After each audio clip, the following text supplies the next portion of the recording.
Hello and welcome to the podcast, The Way of the Sensitive. I'm your host, Cara Wilde. This is a podcast for those of us who feel called to live in a different way, to create a new society where diversity and uniqueness is celebrated, not shamed. We're the channels of the light, co-creating a heaven on earth upon this beautiful planet. We're here to live and achieve our soul's goals in this lifetime. To us, it's not woo, it's real.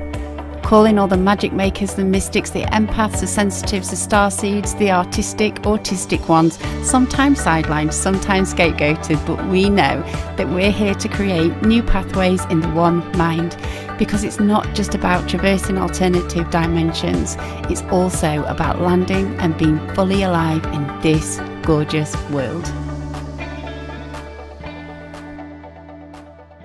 Hello, welcome to episode 19. Thank you for joining me. And today we are talking to Gina Nicole. This was a fun interview and such a good reminder about the connection between the inner and the outer when it comes to your home. So Gina works with tarot. She teaches tarot online. She works with the angels doing angel readings, and she is a professional Feng Shui expert. As Gina says, she goes where she's told to go by spirit. Well, Gina would say by Jesus or by God. So what was really interesting was Gina's complete change around with her health. Ill health forced her to look at her life differently. She first started to come across Feng Shui and made changes to her house, and noticed that as she made those changes to her house, her health changed too. And then she started seeing angels and communicating with angels, and is now doing a job that she never thought she would be doing. So she has her own interesting journey, like many of our guests. She also talks to us about how to recognize the connection between your house and your emotions. So we talk about the fact that if you've got problems with your front door, you might be stopping opportunities coming into your house. And it kind of reminded me about talking to the spirit of the house and connecting with the spirit of the house, and how you can negotiate a new relationship with the spirit of your house compared to the previous owners. So this was just delightful, and it was a fun way of learning more about, like I say, the intricacies in the relationship between your home and your emotional life, and how your home can actually and is actually supposed to support your growth too, so that it is a restful and nourishing place when you are struggling to keep yourself aligned with your vision for yourself. She teaches us the basics of how to work with a Feng Shui chart in your home, and she pulls a card for us and for those that are listening, the card of the home, and it resonated with me, and something that had happened the night before, and it was a good reminder about what to do with our homes to create more abundance in our lives. So enjoy the podcast. See you on the other side. Okay, hello and welcome everybody to this is episode 18, I think, of The Way of the Sensitive. And today, on the introduction I've already said, today's guest is Gina Nicole from ginanicole.net. Welcome, Gina. Thanks for joining us. Thank you for having me. It's such an honor. So Gina and I met in a Facebook group where we were talking about what it's like to be sensitive and how we support ourselves in sensitivities. And Gina also does Feng Shui and tarot. She teaches tarot, and I just thought we've not really explored those concepts on the podcast before. So really looking forward to diving into that with you. But to begin with, Gina, I always ask people if they consider themselves as sensitives, what do they like about being a sensitive? So, loaded question, right? And I didn't like it until recently. This work, my practice, when I really surrendered to it, I understood like how many people I could really help, and I didn't know that before, right? So hands down, that is the best thing that I like about it, which took me a while to get there. I guess growing up, I sort of realized that it was a curse, or I was taught that it was more of a curse on several different levels. And so when I really stepped into the truth of it and to the light of it, I was like, wow, I could really help people shift. And part of why I love Feng Shui so much is that is where it started for me. So I was able to go into homes and really feel and understand what was going on. The first time it happened to me, there was I had an Archangel Michael experience, and I heard it, I saw it, and I looked at the owner of the house and I said, did this bed fall off of the truck when you were delivering this bed to your home? And she was like, it flew off of the back of the truck. We didn't know if we should pull over or leave it. And I was like, I really think you should have left it. Like Archangel Michael. Wow. And so that's how it started. And I'm like, this is cool. Like I get chills when I talk about it. And so from there, hands down, I was like, this is awesome that I could, feel into this stuff and be able to help other people. I just, hands down, that's what I love about it. So it sounds like you got to that place where it turned into your superpower, from a curse to a superpower. I love that story. So, okay, so this is something like Feng Shui is new to me. Tarot isn't, and I think we'll probably overlap on that. But I think that what I'm learning about the Feng Shui is that when you're a sensitive, you can go at it at that really deeper level. It's not just about placements of things, but it's about like feeling your way into it, getting information from furniture. And so can you expand a bit on how your sensitivities kind of work with that, with the Feng Shui? Yeah, absolutely. And I actually this year I trademarked the phrase RYE, R-Y-E-E. And so I have a couple of projects coming up and I trademarked that term that stands for raise your external energy, which was very much given. Because in my experience, and especially for people that are wanting to open up their sensitivity or they're wanting to explore that, if your external energy, so if your environment is not in free flow and it's not flowing properly, it can jack up your internal world, so easily. And so I always like to, even for whoever's listening, I always like to advise people and invite them to imagine from your front door that there was a water flow, like the mouth of a water stream from your front door, and it was going through your home. And with every turn it took and every space or furniture it hit, what would it do? What would the water do? Is it going to be crashing and, making big waves, or would it flow through your home nicely? Because you can bet 100% when it does that, when it crashes, it affects our internal, so it's so key for us to raise our external energy around us so that we can be at peace internally. They go hand in hand. And you notice when, if you're invited to go in meditation, go to a space that's beautiful, that you don't draw up this messy environment in your mind. Like that's no. So, yeah, it's so key for people to understand how, so really imagining that water moving through your house and understand how that has a direct impact. If there was that, that just was constantly causing energy to just clash.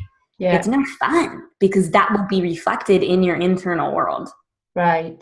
Okay. And that's really important for people like healers and empaths and sensitivities. Yeah, I know my energy gets off when my house is disorganized and chaotic, and then I have to remind myself that life's messy sometimes and it's okay, but I know I can't operate at my optimal. I need like flow and organization, but I'm not always very good at doing it. Yeah, well, and you know what? I'm not either, and it's my practice. But every other week I pay someone to come into my home. That to me is just as important as a doctor. Yeah. Come into my home and clean it and keep it really high vibrating, because I know that I will be affected. I know that I will. And, I do the angel intuitive aspect of my business. It will directly affect that. I can feel it, so it's so key for anybody. I feel, I think one day Feng Shui is going to be just like acupuncture. I think insurance will cover it. I think, it's, because it is acupuncture to the home as what acupuncture is to your body. And do you, so, like that you just said about, it's almost like your environment should nourish you to begin with. It should be like a sanctuary to come home to. And I've got a couple of questions about that as well. But also, like, can you use Feng Shui in terms of, when we put up vision boards and we want it to use as a way of, when we're having an off day, it expands us. It helps us hold the vision of where we're wanting to go, as well as that nourishing where we are. Absolutely. I apply it to everything. I apply it to, my desktop. I apply it to everything. So I practice the form called BTB Feng Shui. And with that, we use the Bagua map. I'm not sure if that's familiar. And I know the viewers might not do, I guess, but I can put a link in the show notes. Yeah. Yeah, and if you want, I can even pull something up and share my screen. Yeah, that'd be great. Okay, I'll do that as I'm kind of talking. And for those of you that are just listening, I will put it in the show notes so that you can look at it after. So I'll just I'll pull this up so that I can share the screen. This is the majority of Feng Shui reports that I do are via internet. I don't really go to people's homes anymore. Partly, quite honestly, is because I am so sensitive. I don't need to go there and then I pick up stuff, right? Yeah. So it's just easier to do it this way. So I'll share what this is. This is a example of my Bagua map that I created. And so this is, your front door would be along this line. Yeah. Right? So it doesn't matter where your front door, if it's here, in my home, it's over here. Your front door is always representative of career. And then you would just stretch this over your home like a big tic-tac-toe grid. You would just stretch it evenly.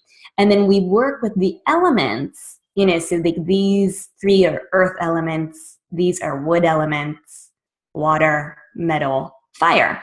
And you work with them. For example, I'm an earth element. So this is where I am really representative of my home. So even like you said, if your house is a mess or, your entire environment you're not vibing with, find your element in your home and just go and take 5 minutes to clean it up, pick it up. Maybe you find that element on your desktop.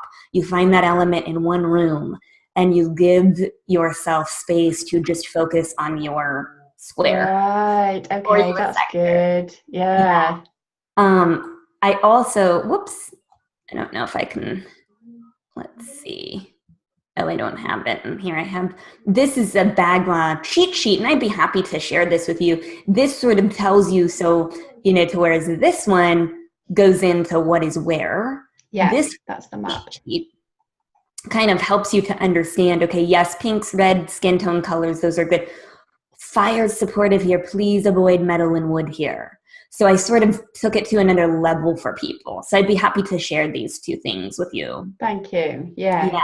Okay.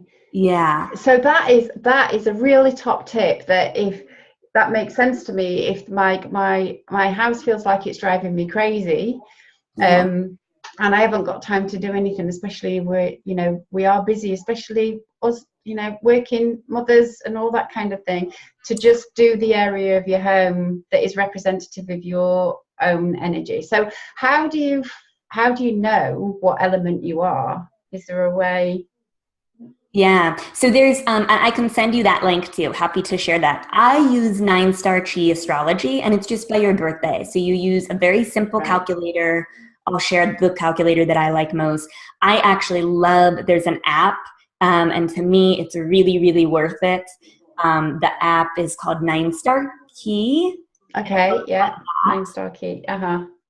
And, it might be a pretty minimal fee. And you put your birthday in, and it'll give you a little description, and it will tell you exactly what you are. It will give you your inner child nature, because that's the other thing. We have like a solar energy. We have a total, but then our inner child is something different. How other people see us is something different. So it's pretty fascinating, which if you're not going to be a practitioner of Feng Shui, you don't have to worry about too much. But it's really helpful to know your elements. It's also really helpful to know your elements because let's say I am earth, something that's very overcoming to me is wood. And so anything that is, greens, blues, lots of plants, it's great in the sense I can go into nature and I will feel completely overcome and just be able to chill out. But if I'm trying to work or I'm trying to get something done that day or I have an important interview that day, I'm not going to want to dress myself and frost myself with wood elements. You can use it to like red, right? That's earth, so fire feeds me. And I'm even wearing these little feather earrings that are fire. So you could use it to really, just sort of, I go crazy with it. I do it every day. But for special occasions, special events, I Feng Shui'd my wedding. I was crazy. Bring the principle into anything. But yes, even to just do either your sector or, those things will help too.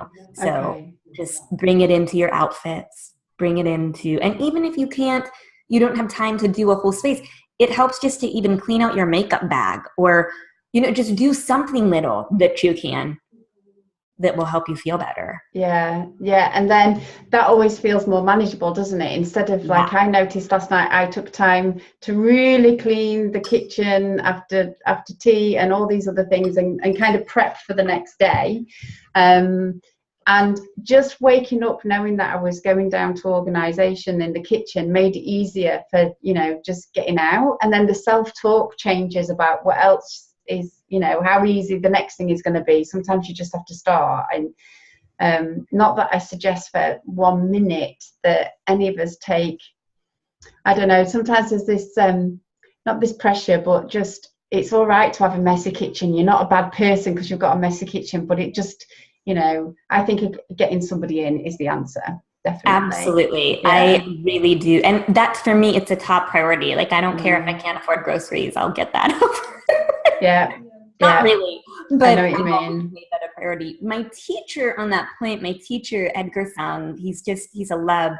He was really, I've gone through 2 Feng Shui programs because he was amazing at the intuitive side of things. I went to his house once and I was like shocked that all of the remedies were in place, like everything was in place, but it was a little on the messier side. And I was like shocked, like, oh my gosh, how can you, but that's also why I had to figure out my own way and figure out my own art, like what was ring true for me, as we all do.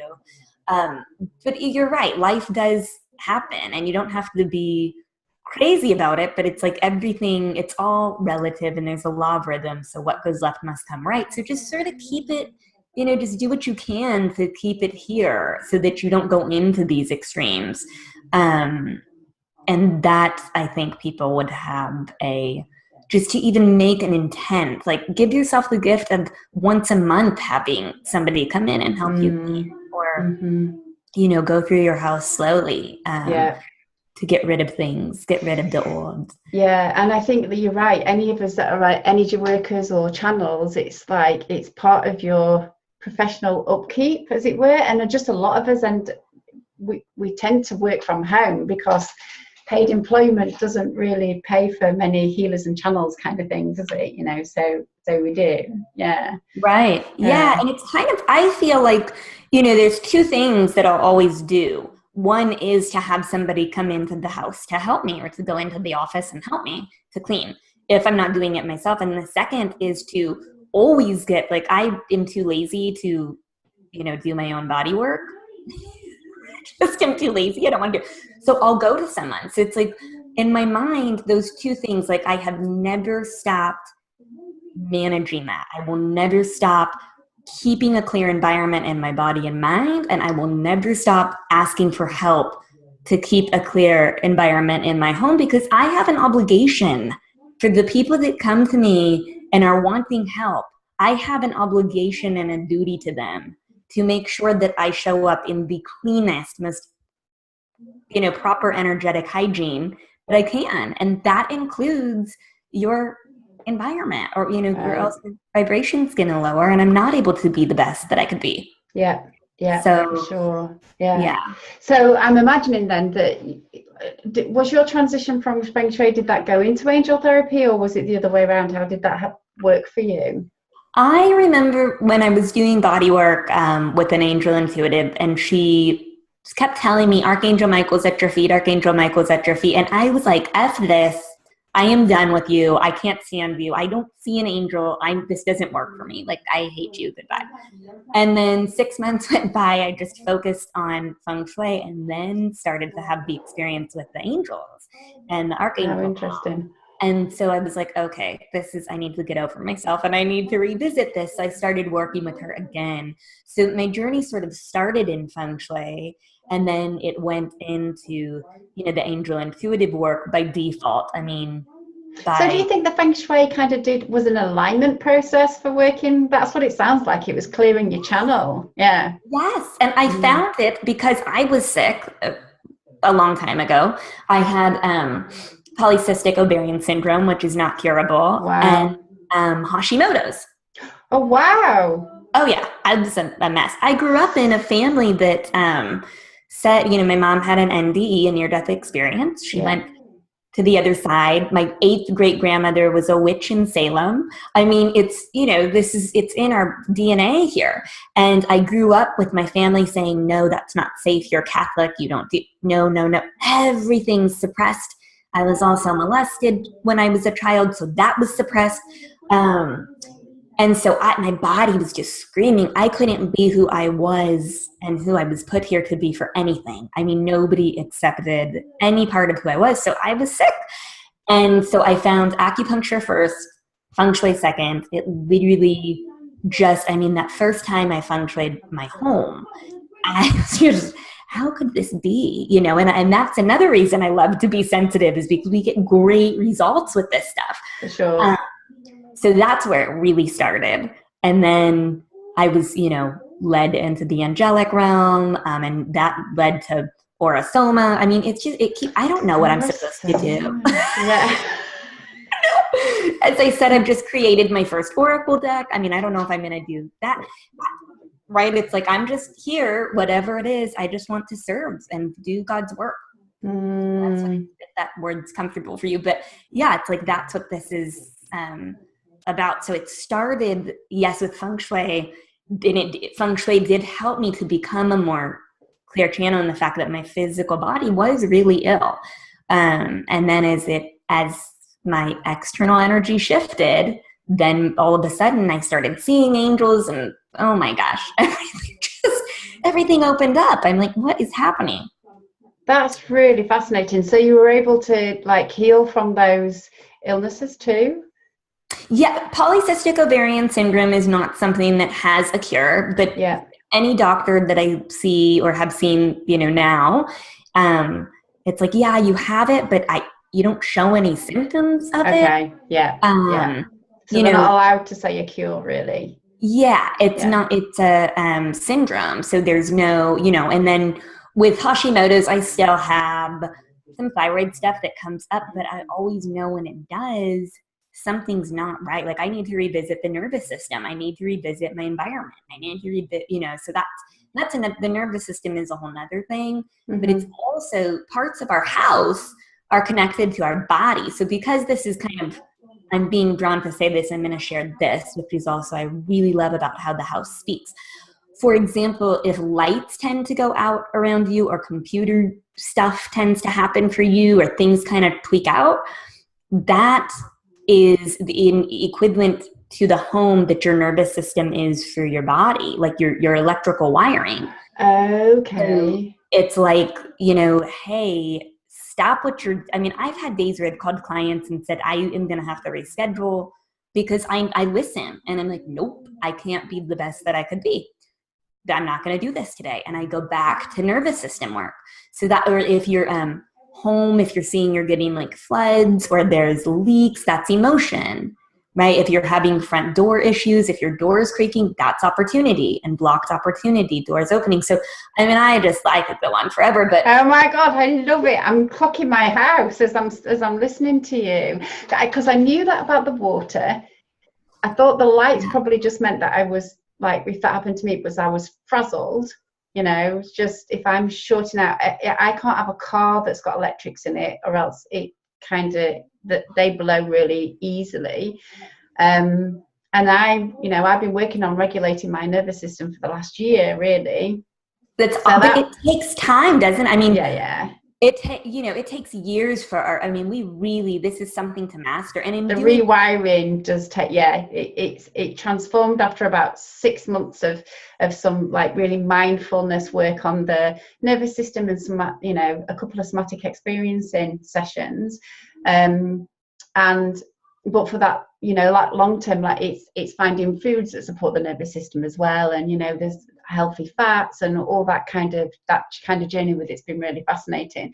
So I knew about the water and I made the kind of leap, but I didn't know about the doors as well. And so it makes sense that everything's just an expression.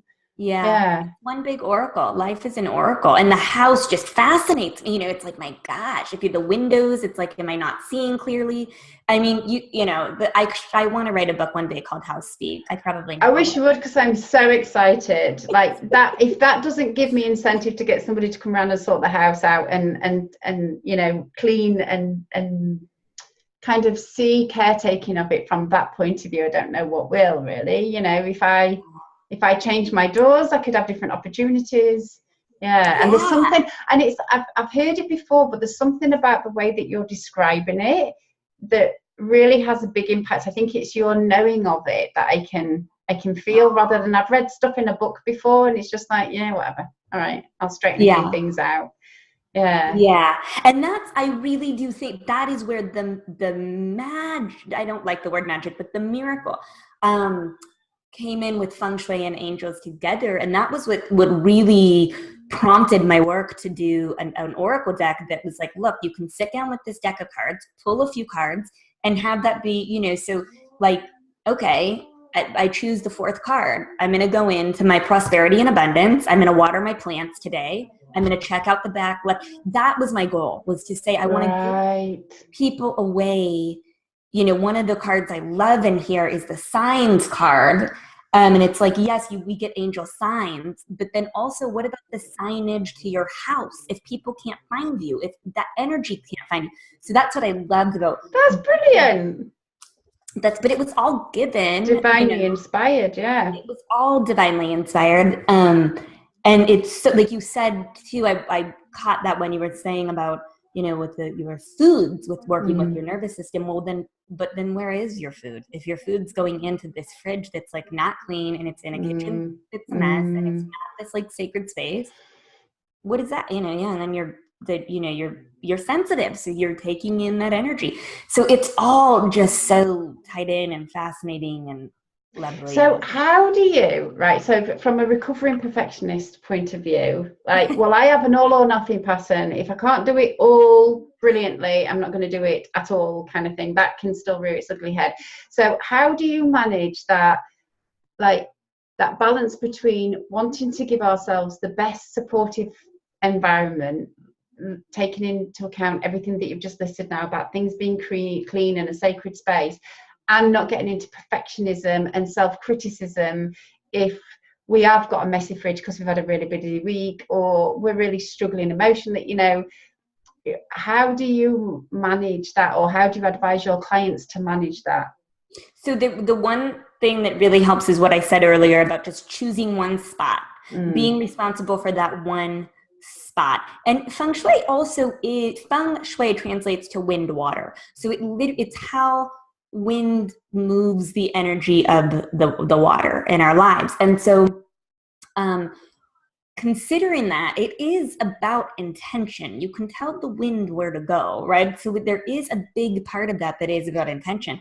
So let's say that you have a messy space. Well, then just get, maybe a loving rose quartz or some crystals, and put a crystal grid in the space, and just set the blessing and do a little affirmation or a mantra setting. When BTB Feng Shui, we have a mantra that we use that's you only give it during a consultation. But that's what I'll teach clients to do, is to use the mantra and to realign with that mantra, and to maybe just put the intention and the blessing into the space and still loving it, even though it's driving you crazy, but you have to find a way to still love it. And then there's also the idea of non-attachment, like be okay. My life is a perfect example. My husband just built this beautiful home, and then we've had some life changes. And we like threw around the idea, well, what if XYZ happens? Then we could potentially move to be with XYZ and go be in this place. And he was, he's a builder. So he's like, oh my gosh, I can't imagine. And it's like, no, it's a house. Like, it's just a thing. Like, houses can be rebuilt. People in relationships can't. It's, this is just a thing. So release some of the attachment, but then also go into it with deep appreciation for what you do have, and intention setting. And even if you just go place a crystal or hang a crystal for the time being, like be okay with that and be compassionate that you even had the sense to do that, and ask for help. There's like, ask for help. That's so huge when it comes to this art. Yeah, for sure. Yeah. Oh, that's some really good advice. And would you mind picking a card for, if we set the intention that we have a card that is for everybody listening, and see what we get from my deck? I love that. These are, so this is, I'm just going to go through a short invocation here then, and we're just sort of thanking Archangel Michael for creating a very safe space into this beautiful connection, Archangel Jophiel for infusing Feng Shui into this space here today. And we're asking, what is it for the very highest good that this container, that the people here watching could know? What could they benefit from? And we're asking for the very best message. So, to start, go ahead and give me a number. 6. Okay, so that's 6 is my number. 6, like I teach in my tarot class. If you turn 6 on its side, it can look like a snail, and if you look at it visually, it looks like a comma or an apostrophe. So pause, right? Take your time. This doesn't have to be a process that you rush through or that you have to, move in too fast. I mean, it could take years to feng shui a home. When I do client reports, I say, who cares? Like, this report lives with the house. Do one drawer at a time. I don't care. So that would be my first message, is to pause. Now, there was a jumper card. I called these the jumper cards. Yeah, I get them. So this was the card that we got here is Faith. Right. And I love this. She's standing in front of a mountain. There's a little cross that is up there, just to, I do love Jesus.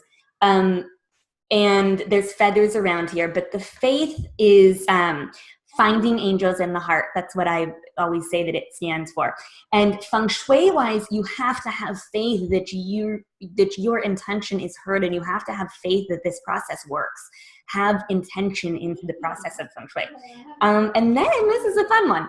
So perhaps flower essences. I know I love Young Living, but the card that we choose is flower essences and incense. Let me just show you what's on my desk, because I got these out last night. So these are the ones that I'm working with at the moment. So they are, there's a combination for those of us that are star seeds. So that's to help me ground. And then I am working with yarrow, because I'm still letting go of needing to take care of everybody all of the time. So Oh, nice. And they're already there. So I am going to share, I'm going to just really quick pull back up then this bagwell map so that we could look at it. And if I were to say, for essential oils, great places to run them in a home or in an office or in a room is going to be this area right here. It's really important for family and health to have really good air and good quality air, because it's house. So you can do some thieves or, something there. And then also here, career, water element. So anything of moving water, this would be a great place to diffuse some of that or to do some incense. So I just wanted to share that. So those are 2 beautiful messages. Just run through the flower essence ones again, or the essence, the second one you did, because I don't think I caught it all. What was the message of that card? The second card you picked up? The message of the card is to let the essence of nature to come into your space. So with flower essences, to bring in, you can bring in even flowers to your home. Flowers on the nightstand. Also with this card I wrote in the little guidebook, flowers on the nightstand can really help with joy, to bring joy. Flowers are wonderful. They're fire. Flowers are equivalent to fire. So wonderful to support in the earth sectors of the Bagua map. That's so funny because I got delivered 4 bunches of flowers last night, and I can feel overindulgent if I fill my house with flowers, but they are all around the house, and I even put some in the front porch, which I don't normally put any in, and it's just really lifted the house. So I was thinking, I really need to keep this going all the time, but it feels like a waste of money. So that's a really, that's quite an affirmation for me to keep going with the abundance feeling and bringing live flowers and live plants in. That's funny. Yeah, I have 3 live plants that are always, they're so happy here. And then I always, that weekly I get flowers for myself. That's my gift to my home as a thank you. That's always like a little gratitude altar that I set up.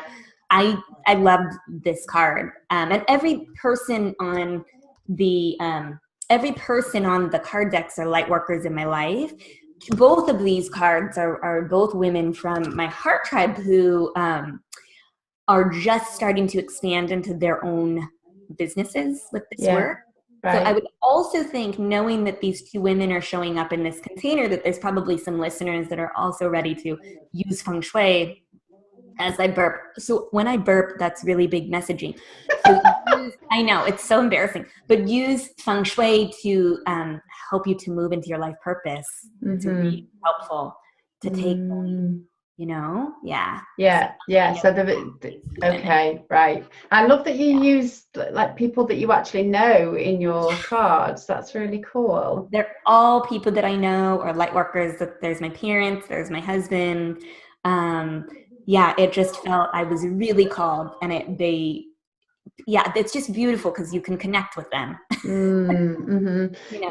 So one last question before we kind of wrap up. You mentioned, I think you briefly mentioned about spirit of the home, and whatever home I've come into, I've always sat down and connected with and spoken to the spirit of the home. And this one that I live in now, it's over 200 years old, the building, and it's kind of it's an old granite home, and it was a very old and protective energy, and we had to, like, I talked to the spirit of things really quite easily, and some of the stuff that was going on really wasn't, it was too protective, and we had to have like a conversation about renegotiating what the intention of the home was about from the last occupants that lived here. Somebody had died from cancer, and that had impacted the spirit and how it had responded, and so we had to kind of have a conversation about what we wanted to do. And I just wondered if that's part of what you teach in Feng Shui as well, and communicating directly with, or do you feel like there is a main spirit or guardian angel of each particular home? It's so different in every situation. I feel like, because some homes that I've connected with, it's just so much angelic presence. Some homes there are past occupants. Sure. I feel like it's always different. There is someone that I am, and that I am never above saying the work that I do not do. Something that I do not do is like clearing somebody else's home, or going in and try to remove old energy, or to remove the spirit. Right. I just don't do it. So there's somebody that I work with that's a teacher, the first woman I ever connected with Feng Shui, and I still use her to this day. She clears my house, and she helps tons of my clients. But she really feels like it has to do with our people that were there, that participate, not participants, but the people, the residents, this was the word I was looking for, that are living in that home. So let's say, even if, I was in a home one time, and it was really scary, actually. I fell asleep. Like, this is in my very early days of learning tarot and not really knowing what I was doing. And I fell asleep with like cards on my chest, and I was wide open, and I was just playing, and my bed shook to the center of the room, and it was this loud bang. And so I had her tune in, and it didn't feel like my stuff. And she confirmed 2 things. One is that it was not my stuff. It was the previous owners. But 2, there was also some like extraterrestrial stuff, which I thought was really interesting. And because I had opened and not closed, and I wasn't being in integrity with the work, because I was young, I didn't know, I just thought, oh, I can figure this out. I can just play and be fine.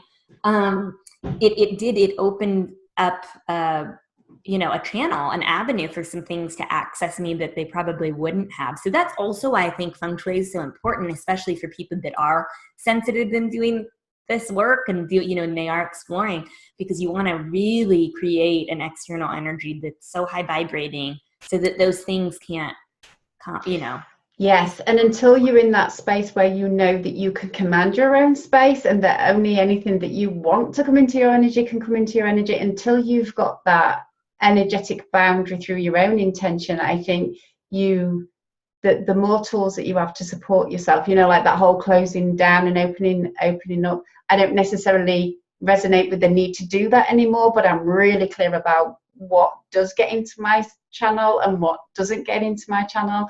And I also know if I'm having a particular stressful time for something, or there's an emotional issue come up, I might need to use more tools because my intention is not as strong as it could be. My own way of keeping my energy boundaries is not as strong. I need a bit of extra help.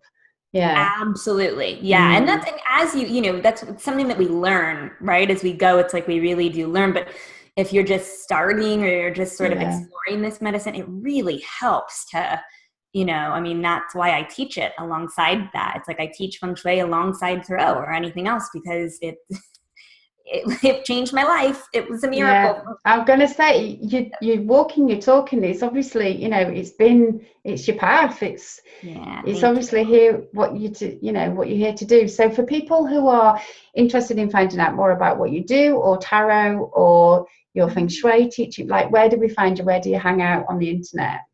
So my website is ginanicole.net. I have a Feng Shui for Health and Spiritual Practitioners course that is on Of Course, which I believe is in the UK somewhere. I don't know. So there's that. Yeah. I do tend to occasionally, I'll write for Elephant Journal. So that's not consistent.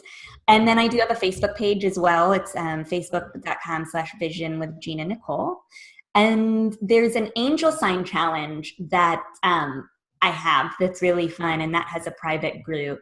And it's just it's a 4-minute and 44-second meditation that people can opt into. You download the meditation and you kind of watch for several days, and things shift. It's pretty cool. I was like shaken awake at like 3 a.m. one morning, and I did the meditation. It by chance turned out to be 444. So I laughed. That's the master angel number. I stuck it up, and that's a fun journey. So there's just so many things.